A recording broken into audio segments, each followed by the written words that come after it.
आणि आता पाहणार आहोत मुंबई त्याचबरोबर पुणे शहरामधील टॉप 9 बातम्या।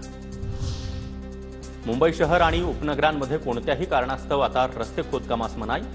मुंबई महापालिका आयुक्त भूषण गगराणी यांचे निर्देश। धारावीतील मालमत्तांचं हस्तांतरण महापालिकेकडूनच होणार। धारावी पुनर्वसन प्रकल्पाकडून करण्याचा निर्णय महापालिकेकडून रद्द।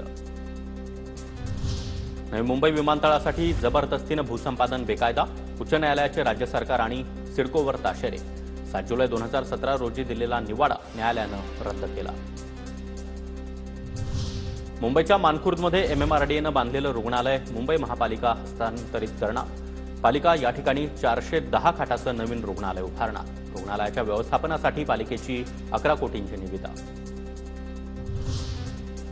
पिंपरी चिंचवड RTO कार्यालयाकडून वाहन मालकांना जप्त केलेली वाहनं सोडून घेण्याचे आवाहन।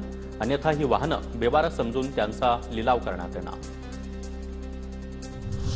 पुणे महापालिकेनं हाती घेतलेल्या समान पाणी पुरवठा योजनेचे काम 75% पूर्ण। पुढील वर्षापासून पुणेकरांना मीटरनं पाणी मिळणार। पोषण आहार योजनेमध्ये प्रति विद्यार्थी खर्चामध्ये वाढ। शालेय शिक्षण विभागाचा निर्णय।